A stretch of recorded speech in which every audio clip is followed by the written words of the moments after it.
Well, thank you all. I hope that you've learned something.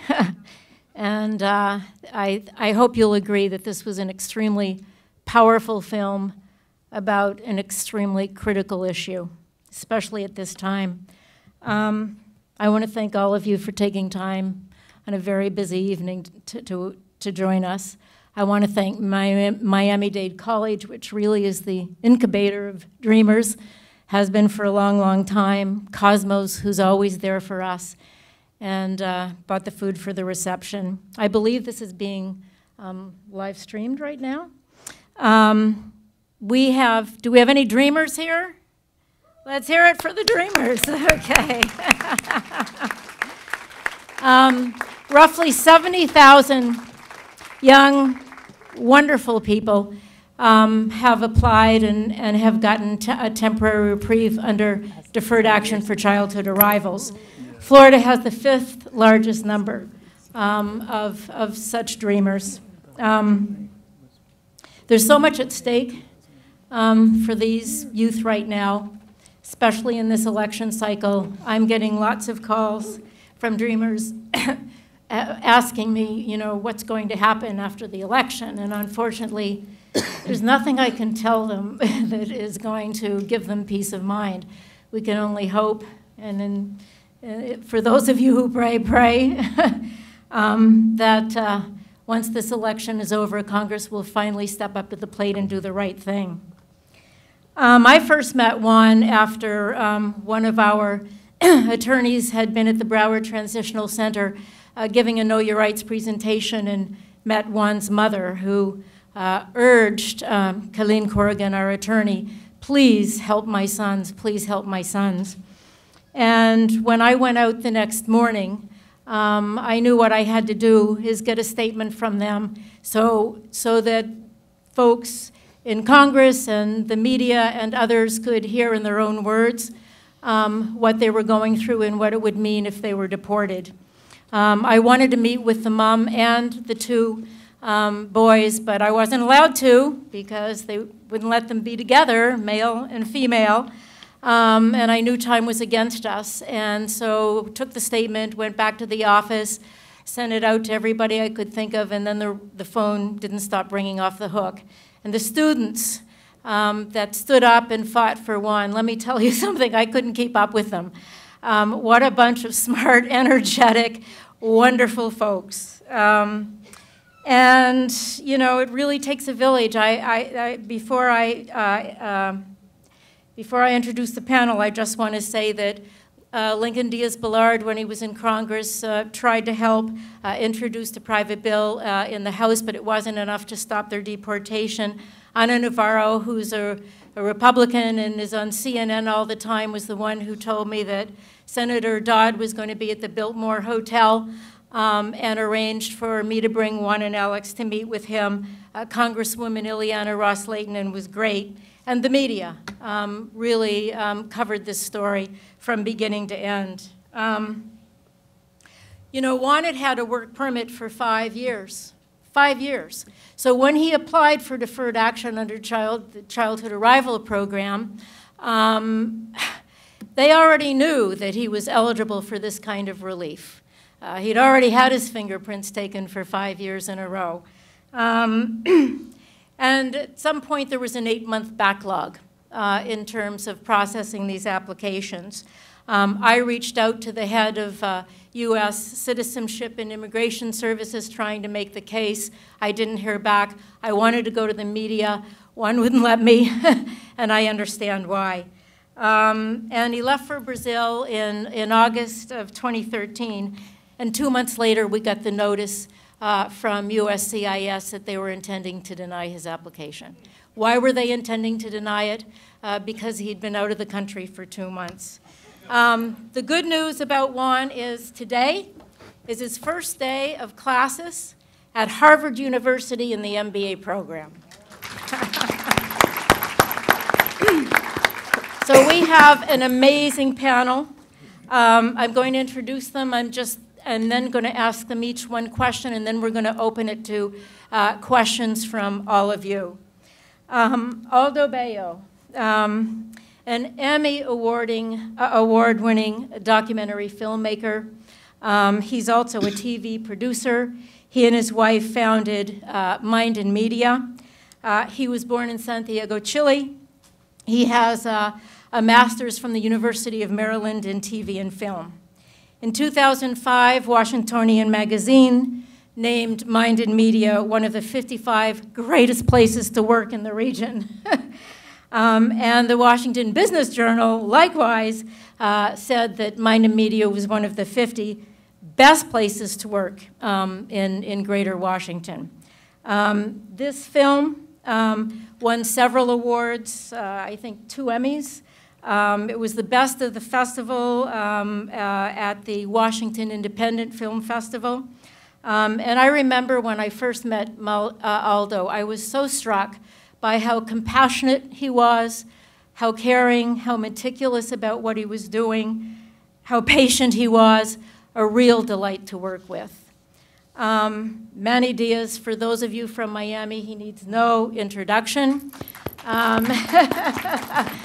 He was our fabulous mayor of the city of Miami twice, and for 2 terms. He was chosen to lead the U.S. Conference of Mayors, and he did an amazing job doing that. He was a former member of Department of Homeland Security's Advisory Council.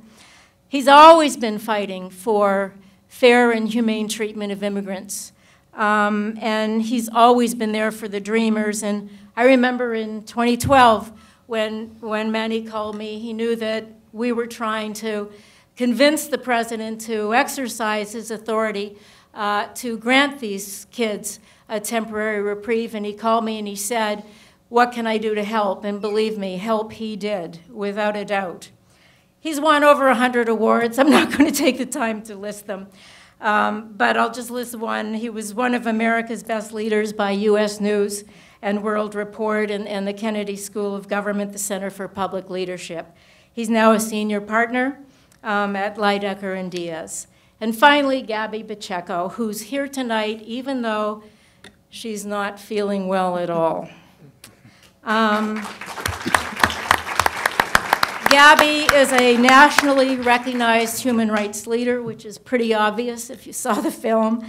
It's been such a pleasure to know Gaby and her amazing family. It's no surprise if you knew her family that she's accomplished so much, and she's got such a huge heart. She's not just smart, she's not just hardworking. Her heart is just enormous. I remember when she and the other 3 Dreamers told me that they were going to be walking to Washington, D.C., and I advised them not to because I thought that folks like the Ku Klux Klan would probably be after them. They didn't listen to me, thank goodness. And I remember when I said to the 4 of them, I said, "Listen, maybe you just need to focus on the DREAM Act. Don't talk about comprehensive immigration reform because I'm not sure that's doable right now." And they went, "No, no, no, no. This is about our families too. This is about keeping families together. We're marching for all of us." And they did the right thing. She was the first Latina to testify before Congress. She testified before the Senate Judiciary Committee, making the case for immigration reform. She was recently listed in Forbes magazine as one of the 30 under 30 most effective leaders in the country, and then 40 under 40 by Latinas in American politics. But now listen to this. She was recently profiled in Elle magazine, along with America Ferrera and some other notables, as the world's most accomplished 30-year-old woman. How about that? All right, Gaby, you go, girl.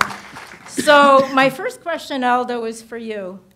You know, what was the impetus for the film? And how has it influenced you in terms not just of immigration, but even beyond? Well, first of all, I don't know if you guys noticed, but kind of in the middle of the film, we had a thank you to Americans for Immigrant Justice, which reappeared where it was supposed to at the end of the film. So I guess AIJ got 2 times recognition. So wanted to tell you that that middle one wasn't supposed to be there. Well, I found out about Juan by reading an article that appeared in the Washington Post magazine written by reporter Fong Lee, and the article was called "The Outsider." It appeared in February of 2009. And I had been thinking about some of the rhetoric that I had been hearing about, especially about Hispanics and Latinos, especially crossing the border, the immigrant wave that was coming into Arizona and the Southwest states, and that language bothered me quite a bit. And then when I read the article on Juan Gomez, I said to myself, this could be a great story. He's such an exceptional individual, as you've seen.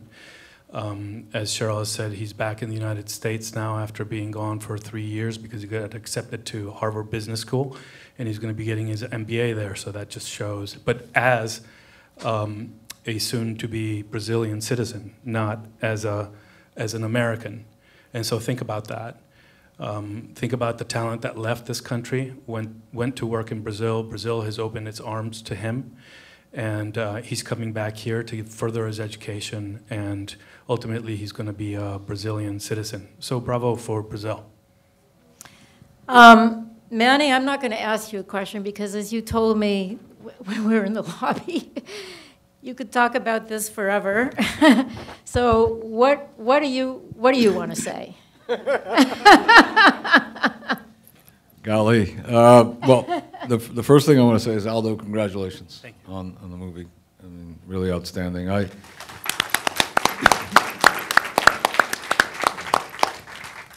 Believe it or not, even at my age and even after having gone through all I've gone through, I still tear up every time I see something like that. So, and Gaby, bless you for everything you've done.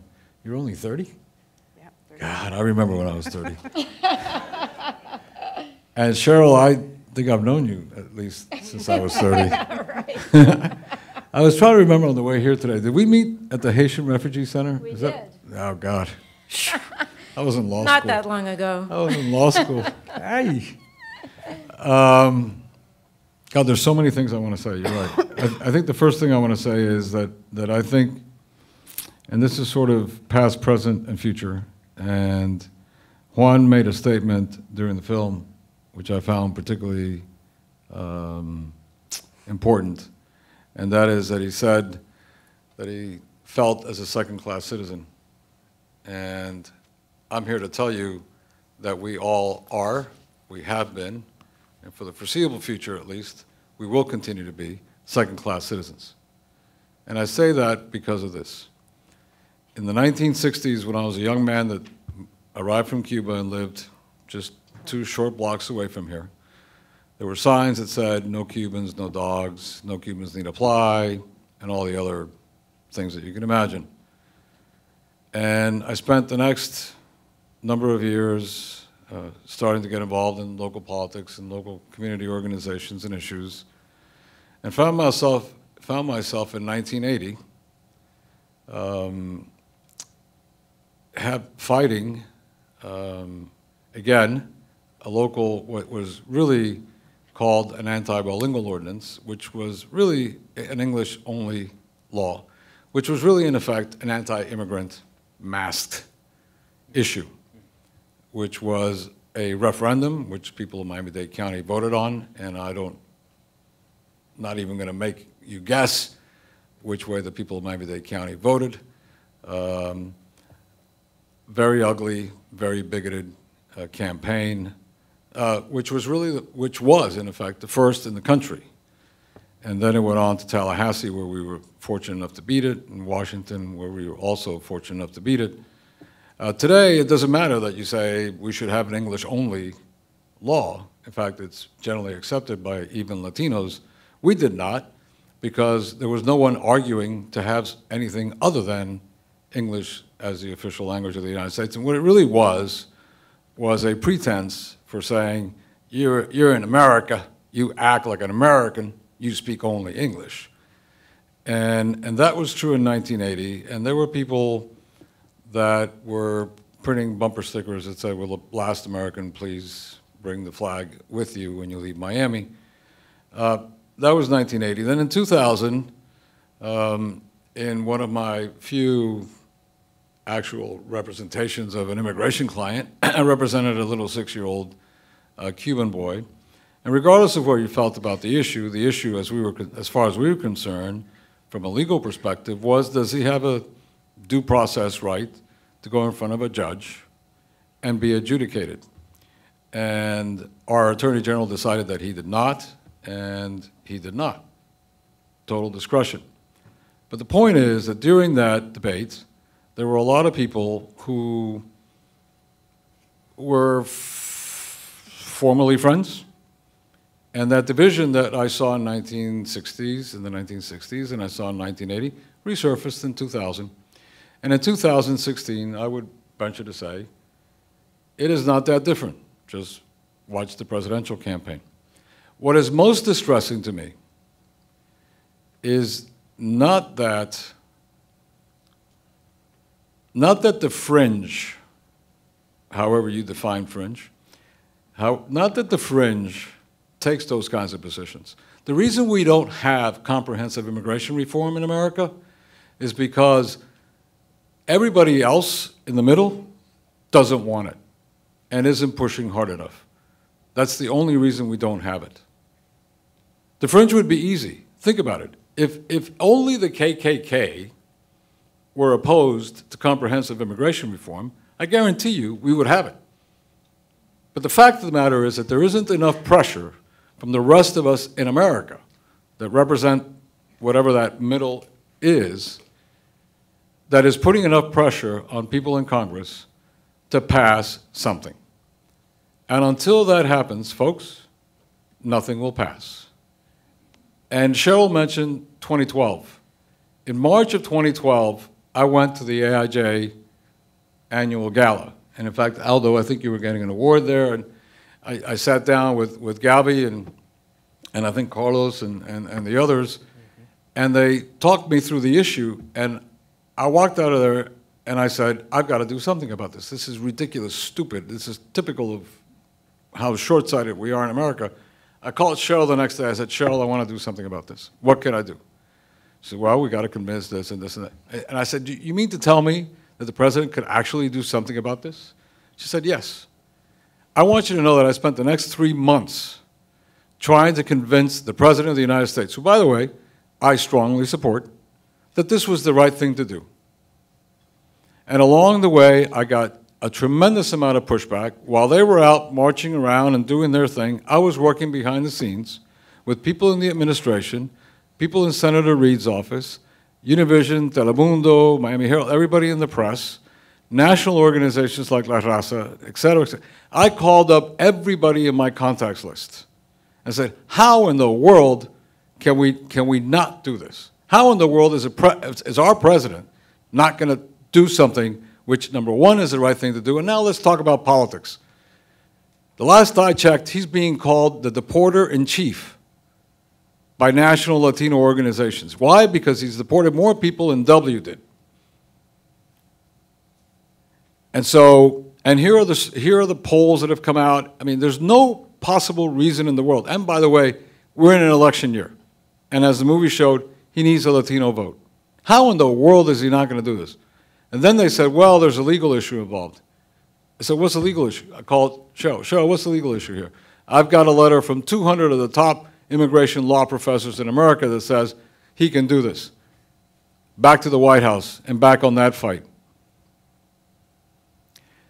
Then something great happens. There's a high school graduation ceremony in Miami, and Vice President Biden is here. I call his staff. I go, I've got to go speak to him. I said, okay, come meet him before the speech. I go in the back and I say to him, by the way, he had just been on Meet the Press, if some of you remember, and made the famous statement about same-sex marriage that helped the president evolve on that issue. So I walk up to him and I say, you know, Mr. Vice President, can you get on Meet the Press this Sunday? He goes, why? I said, because I need you to do something for me. You know, like you did with the same-sex marriage issue? I need you to do that on something called DACA. He goes, oh, I'm aware of it, but we're told the president doesn't have the legal authority to do it. And I went, blah, blah, blah, blah, blah, blah, blah, blah. And he said, really?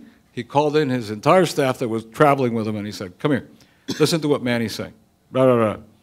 Next thing I know, there's a tremendous amount of interest from the White House staff and everyone else to get this thing done. One last step, the U.S. Conference of Mayors. We have our annual conference. I draft a resolution, I'm not even a mayor anymore. I get 30-some mayors, including Mayor Bloomberg and Mayor Villaraigosa and all the major city mayors, to sign on a resolution. The White House is aware of it. The White House actually tries me to agree to revise the resolution, so the resolution only pushes for, what is it, not non-deportation, as opposed to actually provisional status, and with the ability to get a work permit, the ability to get a driver's license, et cetera, as an affirmative act rather than only if you're in fear of deportation will you be able to benefit from this. They actually try to have us redraft the resolution. I call Cheryl again. Cheryl says, no, that's not what we want. I said, okay, it's not going to happen. We push forward. I get messages from the White House, you're embarrassing us. I said, well, you know, sorry. I'm embarrassed that you're not doing this. So the vote at the U.S. Conference of Mayors is going to happen on Saturday morning.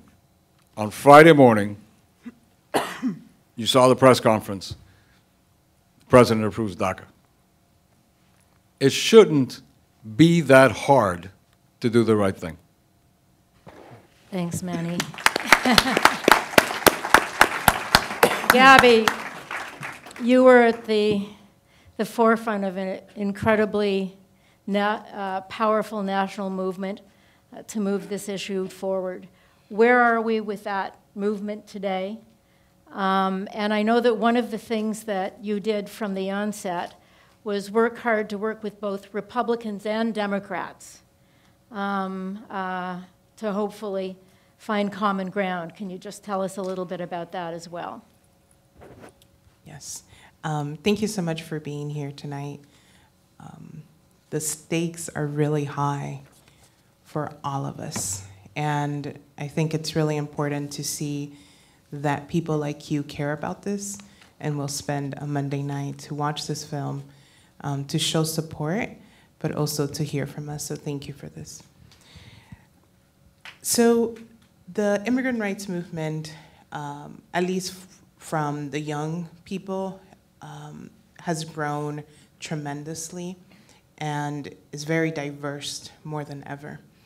I was telling Aldo that when Cheryl today said, where are the dreamers? And the dreamers were all excited, like, we're here in the audience. I said to Aldo, if Cheryl would have asked that question 10 years ago, nobody would have even, like, you know, done this, right? That's true. And it's just so incredible and so amazing that people today have been able to stand up and not be afraid and feel proud of who they are and really own their identity without feeling that shame that for too long, like Manny was saying, right, we've seen in this country.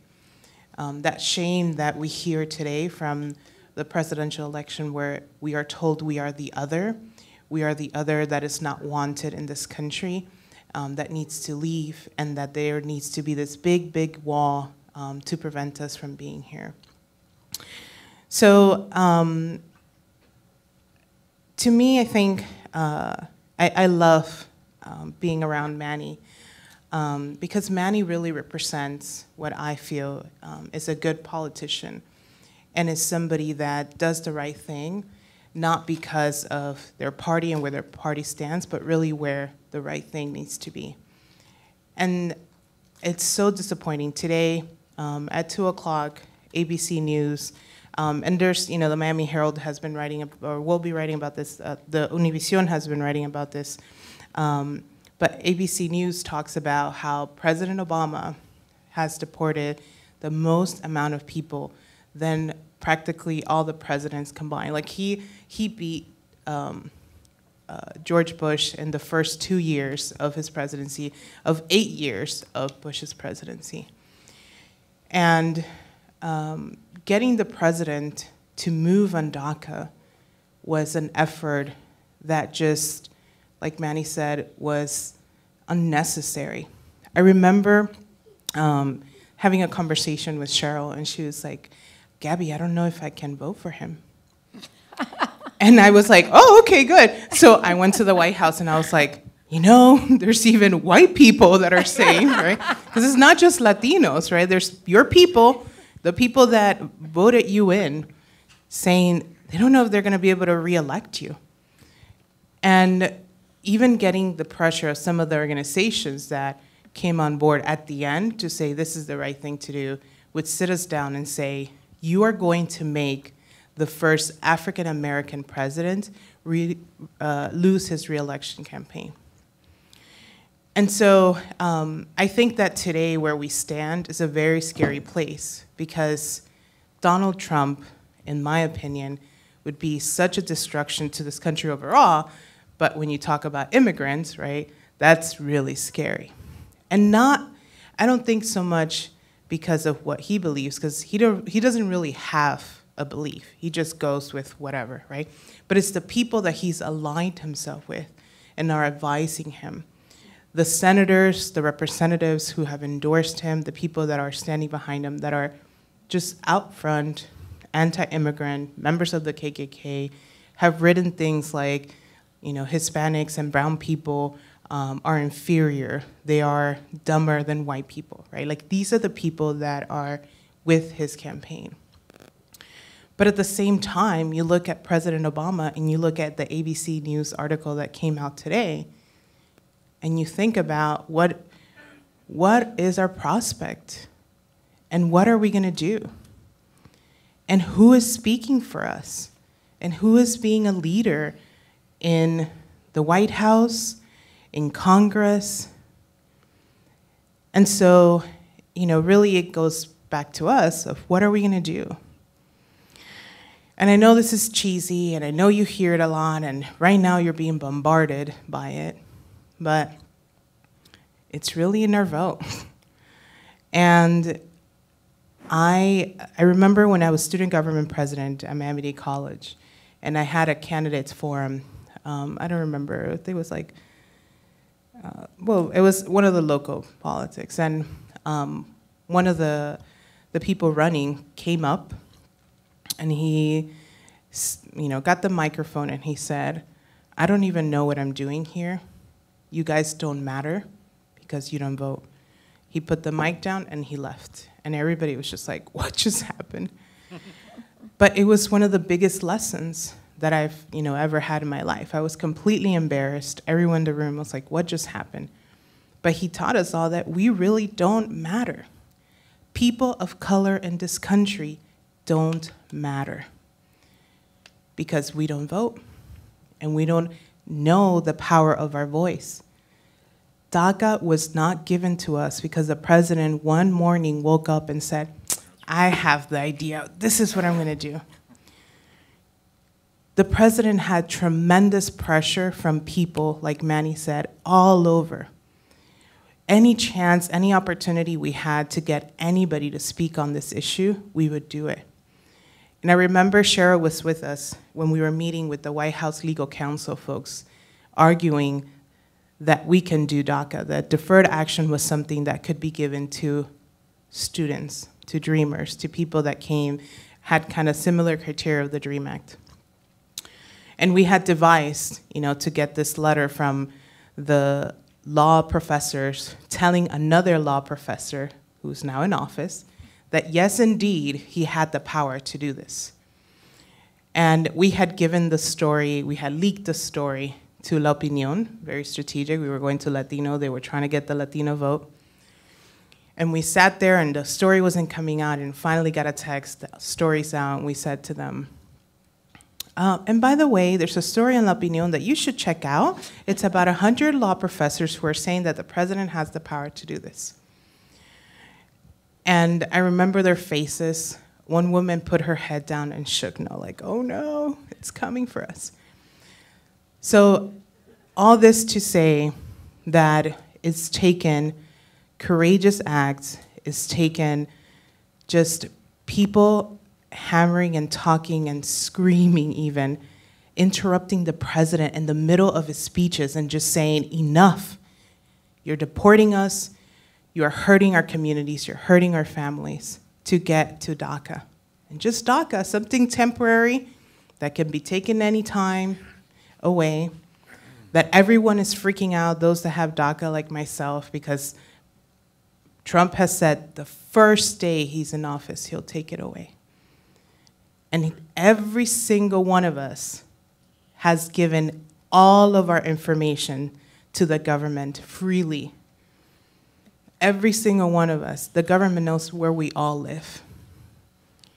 So the stakes are high, but I still have a lot of hope and faith because of people like you.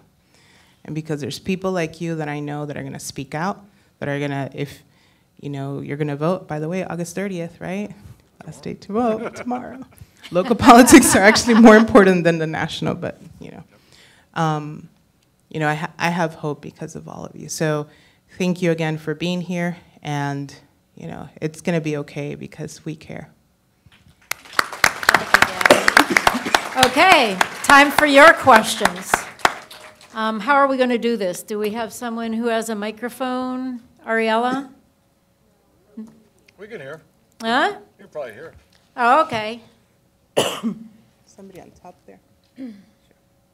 All the way in the back. Go ahead. Standing up. My question is for Aldo. First of all, thank you for really capture a great story on a very similar story that where lots of people are facing themselves as well. I'm just wondering if there's going to be a follow-up story or follow-up to your creation. Thanks. So the gentleman's asking if there's going to be a follow-up. I think there, not to this particular story. Certainly, the Department of Justice just announcing that private prisons are not going to be run by prisons are not going to be run by private companies anymore. Could be a great story. Of course, Maria Hinojosa did something about it a while back. But there will be other immigration stories that I will that I'm researching and that I will definitely make films about. Maybe shorter films, but not quite as long as this one. But yeah, there will be follow-up. I think with the private prison industry issue, they're going to look into it. I don't think they necessarily have already committed. Roughly 70% of immigrants in detention are in facilities that are run at a great profit by private prison industry, like the GEO Group and Corrections Corporation of America. And many of us have been complaining about inhumane conditions in those facilities for a long time. They make lots of money detaining immigrants. So check your stock portfolio just in case. CCA and GEO Group, FYI. That's true. Another question? Yes, I see 1, 2, 3 hands, 4. How are we going to do this, Ariella? Let me see. Go ahead. You could go. Yeah, I just wondered if you could bring everyone up to date, because the president's actions have now been ruled on by the Supreme Court as exceeding his authority. What is that? No. It was a 4-4. It was a tie. So it was a non-decision decision. So now we've got a situation where the court is completely, hasn't reached a decision. So this again points out the importance of the next president not just in whether or not they're going to push for immigration reform, but the Supreme Court that's going to uphold immigration reform. Yeah, well, it's different. It's different, yeah. So, In terms of the block in the Supreme Court as far as what's happening with DACA, does Yeah. that have anything to do with it? Yeah. yeah. So DACA was announced in 2012. They did try to bring it up to the courts, but the courts, they said you have, nothing. The judge said, no, there's nothing here. In November 2014, the president extended that and did what they call either DACA Extended or DACA 2.0 to allow for the people who were over the age of 30 but met all the other criteria to apply, and then also moved the deadline in 2007 to 2010. That was what was brought up, and then also DAPA. And very strategically, Republicans took it to Texas, to a Texas judge to do that. And they were more concerned. What they were trying to figure out, their legal standing, was not so much on DACA. They don't really care about that. They cared about the undocumented parents of U.S. citizens or resident children. And like Cheryl said, there was no decision. The Supreme Court didn't want to go into that issue to say if the president has the power to do it or not, and they just left it. Like, their decision is blank. They just said 4-4, nothing, nothing specific. There's a lot, you know, I'm not an attorney, but I know, like Manny said, you know, Manny, we need to hang out more. That's it. Like Manny said, where there's a will, there's a way. If they really wanted to fight this, they would have done a lot of things. And I think the administration, you know, there is some legal issues that they could have run across and hurt themselves in many other cases, right? When you take something to the Supreme Court, it's opening a can of worms. You don't really know what's going to happen and what legal precedents that's going to lay for other cases. But I think that the administration could have done a lot more. They didn't. And I think right now there is organizations trying to do more. There was NILC and other organizations recently brought in a new legal case, try to figure out how to fight that. But, you know, I think once we go into whichever administration, right, if Hillary wins, this is going to be probably one of her staple things. And I want us to be cautious because she can do a lot more, right? And that's not going to be enough anymore, right?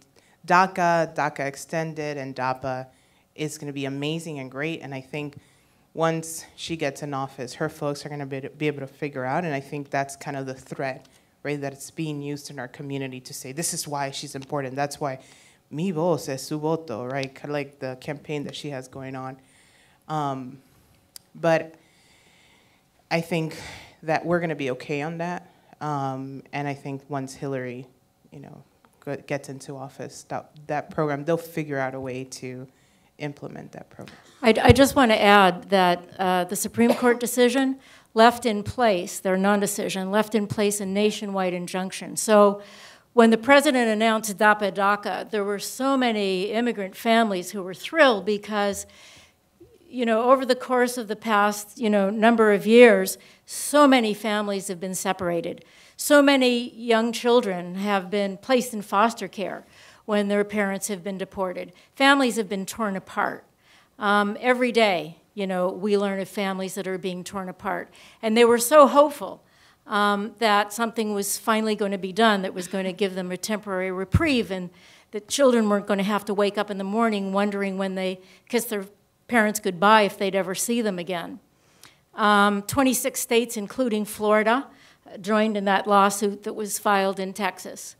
And it was just another, you know, another terrible blow for immigrants, hardworking immigrants who pay taxes, who've not broken any criminal laws, lived here for years, worked hard, and, you know, there we have it. So there's been a lot of bad news lately.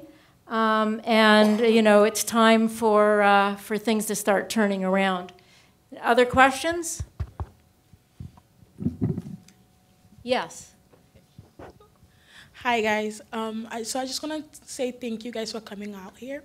Something I noticed was just exceeded, he was extraordinary, right? And so he was multi-talented and very smart, and he still was not able to accomplish or even get his immigration status settled, even with his accomplishments. So my question is more like, how superhuman or extraordinary do you have to be for this country to acknowledge your humanity, or to acknowledge your right to be educated, or your right to be seen?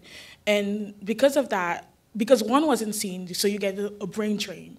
You get a brain drain out of this country where you could have used his knowledge and his, you know, his worth here, but now we get a brain drain. So how extraordinary does those dreamers have to be acknowledged here? Well, I would argue you don't have to be as intelligent and as hardworking as Juan in order to be special and to be able to contribute greatly to our country. Ordinary immigrants every day do that. They do backbreaking work. They pay taxes. You know, they don't break criminal laws for the most part. And they love this country. This country was built on the backs of immigrants. So yes, Juan is an extraordinary case, but there are millions of immigrants in this country who I would argue are deserving of legal immigration status in this country. They've proven it time again. They prove it every day when they get up and work hard. Many of them do jobs that other people don't want. They raise their families. You know, they live moral lives. They have great principles. So as exceptional as Juan was, I would argue, you know, I mean, I see immigrants in our office. We see immigrants every day. I mean, they're not going to Harvard, but, you know, I can tell you, and I think I speak for our entire staff, that they inspire us. You know, despite so many obstacles, they accomplish so much. They don't complain. And frankly, you know, they're amazing folks, you know, sort of living ordinary lives, but except that they live with the fear of detention and deportation, but accomplishing so much in spite of that. Does anybody want to add to that? The way that's going to change is that we need to pass comprehensive immigration reform or some legislation that will change it. And then it'll change it for a lot of people. And so as Americans for Immigrant Justice has been doing for decades, as Manny has been doing for decades, as Gaby has been fighting for the last decade, as I've done a little bit in my own way to be able to shed light on this issue so that more and more people join to help pass the legislation. That's what we need. We need all of you who are coming here tonight, if you have the power, to get involved and to help to push for this. As you saw by the documentary and as you saw by the comments made here, it wasn't easy to even pass DACA, which is, Gaby has said, is a temporary program. It could go away anytime. We need to pass the legislation. That's what needs to happen. I think we have time for one last question. One, a quick question about Juan's story, and two, a personal comment about a young DACA individual. By way of background, since July of 2009, we've lived this story day to day when we learned for the first time that a young man who graduated in June of 2009, number 4 in his class of almost 2,000 students at Miami High, captain of the golf team. We thought he was going to be going to Dartmouth, Harvard, Princeton, Yale, and found out that, I get emotional about this, he had no status for the first time, even though we'd known this young child for 4 years. Fast forward, he got through Miami-Dade Honors College and then hit a roadblock when there was nothing like DACA available. And then in June of 2012, the president announced the availability of DACA. In August of the same year, he was able to apply. And by October of 2012, he had his DACA status, which allowed him to go to FIU, pay his way through school, and he's now on his 3rd extension. My question about Juan's story is, and I was reminded of it tonight, Juan was available, the DACA application was available to Juan in August of 2012. He could have gotten his status in October 2012. What happened? Number one. Number two, this young man who's a part of our family just recently applied for and got his extension for his for years 5 and 6. The anxiety that this young man experienced leading up to the time that the final certificate came in the mail is overwhelming. DACA is wonderful, but it is not enough. We have thousands of young people hanging on the edge. So I encourage all of us to do whatever we've got to do to press anybody we can to move forward. Can you tell us what happened? Yeah, I'll be very brief. And I think I mentioned this earlier. Juan got caught up in the backlog of applications that weren't being processed in a timely manner. When Deferred Action for Childhood Arrivals was announced, it was great, but it's my understanding that they didn't have money to hire a lot of people to process the applications. Would you agree with that, Gabby? And so, you know, he made a decision that he couldn't wait any longer. He had a great job offer in Brazil and decided to take it. It broke my heart, obviously, but that was his decision to make. And Juan had told me many times, because we'd gotten him a work permit every year for 5 years before we applied for DACA relief for him. And he kept saying to me, you know, I don't know how long I can just keep living, you know, knowing that it's just temporary status that can be taken away. I mean, that's a very hard thing to have to live with. Yeah, go ahead, Manny. Yeah, I want to get back to my original statement, and that is, you know, in a sort of perverse sort of way, you almost would like not to have a DACA available and keep pressure on the politicians, because they have now been able to wash their hands and not confront the issue and just say, well, we'll just keep sort of, you know, just kind of hang out there for another 2 years and 2 years and 2 years and never have to confront the issue. Yeah, that's right. And the issue is doing the right thing, number one. Number two, something very important that just keeps bugging me about this issue, and it's sort of, in the last couple of questions, you know, talking about Juan and talking, Lynn, about your example, you know, it's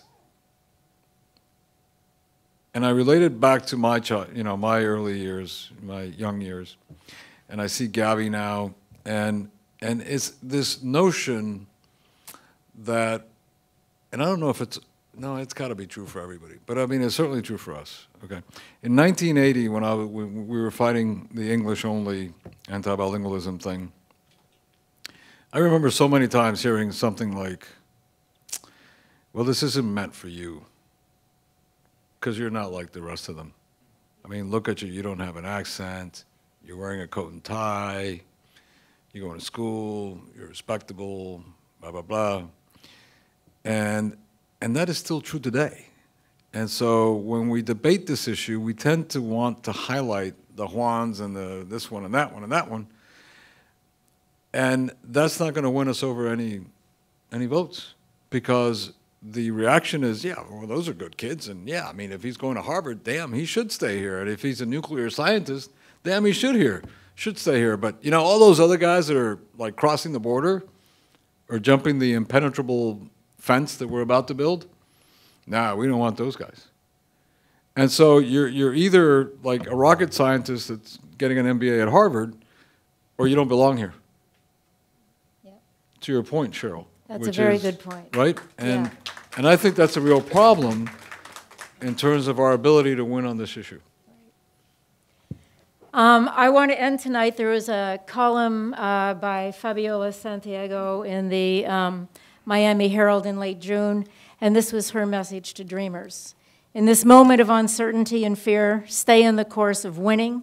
If not a legal ruling, then the hearts of this nation. Dig in deeper, regroup, make friends of your enemies. You are Americans, not Americans by the privileged geographical location of birth bestows, but Americans by choice of mind and heart. Amen. Amen. Thanks to our great panel. Thank you, Aldo, for the film.